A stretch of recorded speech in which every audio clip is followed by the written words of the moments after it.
te doy a lo mejor un dato muy estándar, muy promedio en la zona.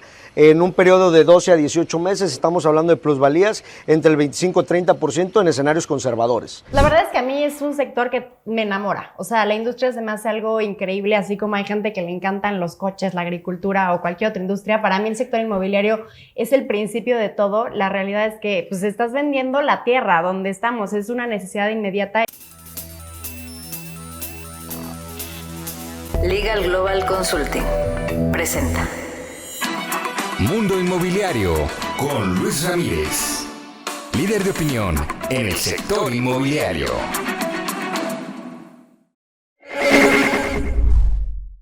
Oye, pues muy interesante. Entonces vamos a tener, digamos que a Tulum bordeado, por un lado por la antigua entrada o viniendo de Cancún por la estación del Tren Maya y por el otro lado el aeropuerto, flanqueado, digamos, por estas dos grandes obras de infraestructura de transporte que harán muy atractivo a Tulum, y es donde creo que todavía se va a encajonar más el crecimiento, ¿no? O sea, va a delimitar muy bien a Tulum. Totalmente. Mira, yo creo que ambos proyectos pueden aportar mucho a la zona en cuestión de conectividad, sobre todo.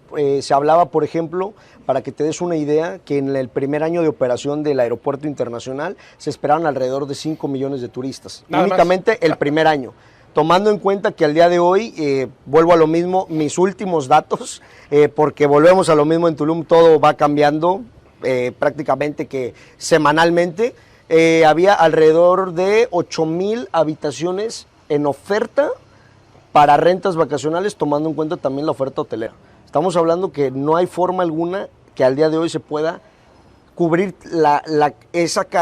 más bien no tiene la capacidad para cubrir esa demanda, exactamente. O sea, sigue faltando crear... Totalmente, y es donde yo le digo a los clientes que no deben de caer como en ese temor del qué va a pasar cuando se sature, que no. Alguien ha hablado por ahí, digo, nadie formal, nadie de una asociación, nadie de un grupo, digamos, con credibilidad.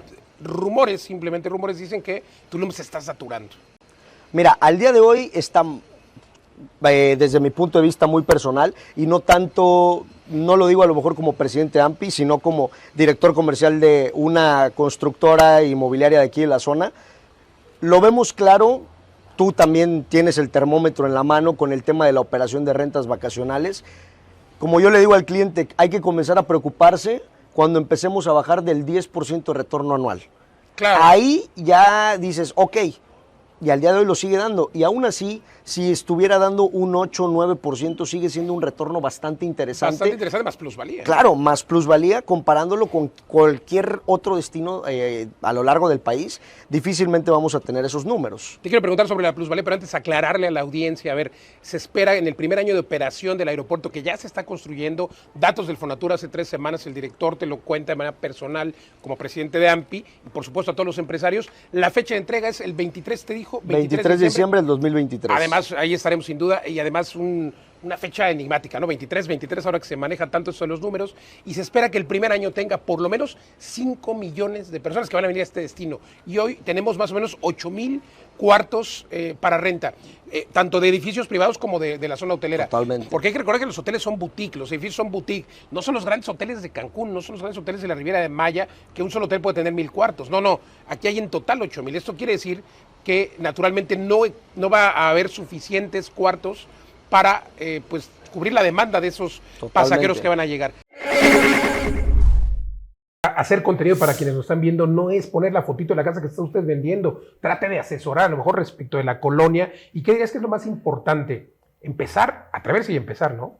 Sí, por supuesto. Y además empezar a definir qué redes sociales. Es muy importante, y mencionaba el tema de omnipresencia, estar en todos lados, pero la realidad es que mantener las redes sociales también implica no solamente dinero, sino también mucho tiempo, que a veces la gente no tiene el tiempo de hacer eso. Entonces, definir en qué redes sociales puedes mantenerlas es muy importante. Por ejemplo, TikTok es una red social que te permite crecer muy rápido, pero no creas tanta comunidad como en otras redes sociales, como puede ser Instagram, donde las personas te perciben mucho más cerca, donde Facebook también te permite hacer campañas mucho más accesibles, o YouTube, una red social donde te permite contenido. Por ejemplo, en la mayoría de las plataformas a las 4 horas caduca el contenido, a diferencia de YouTube, donde se puede llegar a hacer una bola de nieve, que un video que hiciste hace 2 años puede repuntar 2 años después. Y sobre todo si tienes 22 años de horas en YouTube, sin duda hay ahí esta bola de nieve. acuérdense de seguir a Lore Goca. Oye, entonces, atreverse a empezar y luego pues irse consolidando, ¿no? Y no dejarlo. Hay gente que se desespera porque dicen, ya empecé, ya estoy haciendo mis TikToks, que también eso creo que es importante. ¿No es lo mismo para todas las plataformas o sí? No, por supuesto que no. En primero el formato, o sea, el formato horizontal es un formato que es amigable para el tema, por ejemplo, de Instagram TV o de YouTube, pero el tema de Reels o de videos cortos, viene todo el contenido en vertical. Entonces, yo sí les sugiero muchísimo que graben muchísimo en vertical porque eso les va a tener mucho más alcance. Están apoyando las redes sociales, el contenido vertical muchísimo, se va a seguir creciendo mucho, entonces enfóquense mucho también en este formato. Y usar los dos, a veces luego me regañan por eso aquí mis queridos compañeros y amigos de marketing, gracias, por cierto, pero luego me regañan porque fue vertical, fue horizontal, pero bueno, es un esfuerzo que hay que hacer y estar generando contenido todos los días. ¿Es un trabajo de 1 hora a la semana o de todos los días? Digo, depende cada quien lo que hará y cómo lo distribuye. Yo lo que sugiero es que no estén improvisando día a día. O sea, si tú vas a publicar el martes, pues naturalmente no lo dejes para el lunes ni para el mismo martes. O sea, lo que hacemos nosotros es hacer un stock de contenido que nos permita tener un poquito más de tiempo libre, porque luego es lo que a la gente le abruma. Es como, no me da tiempo. Bueno, pues es que si lo dejas para lo que vas a publicar el lunes, para el lunes o un día antes, va a ser muy complicado sostenerlo. Entonces, y es que es muy estresante y muchas veces dices, es que ya no hay nada más que decir, ¿no? Entonces también la parte de inspiración, creatividad, pues es como una suma de factores que sí es agotador, pero realmente es la nueva tendencia y además la mejor noticia es que es muy económica.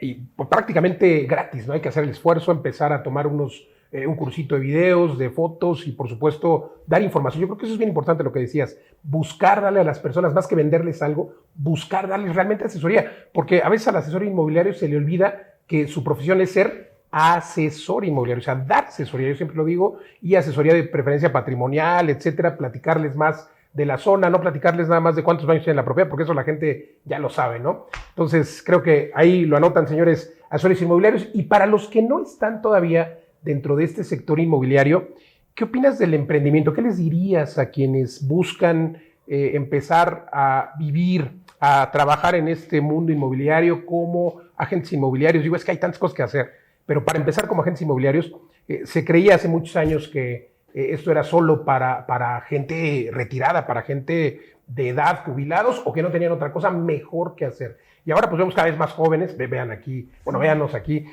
más jóvenes que están dentro del sector inmobiliario, que lo están tomando como una carrera de vida. ¿Por qué emprender en el mundo inmobiliario? La verdad es que a mí es un sector que me enamora. O sea, la industria se me hace algo increíble, así como hay gente que le encantan los coches, la agricultura o cualquier otra industria. Para mí el sector inmobiliario es el principio de todo. La realidad es que pues estás vendiendo la tierra donde estamos. Es una necesidad inmediata. Eso es lo que a mí me vuela la cabeza y me enamora tanto. Pero bueno, más allá de eso, lo que dices es súper importante. Muchas personas piensan que cuando tienes la necesidad económica, es el lugar en donde tienes que estar. Y creo que cuando llegas a cualquier lugar desde esta carencia, desde estar buscando el dinero, pues se vuelve todo mucho más complicado, porque a lo mejor tienes tus primeros golpes de suerte muy rápido, pero estadísticamente no funciona así. Normalmente tu primer venta es a los 6 meses, tu primer renta es a los 3 meses, y la gente pasa lo mismo, se vuelve a desesperar.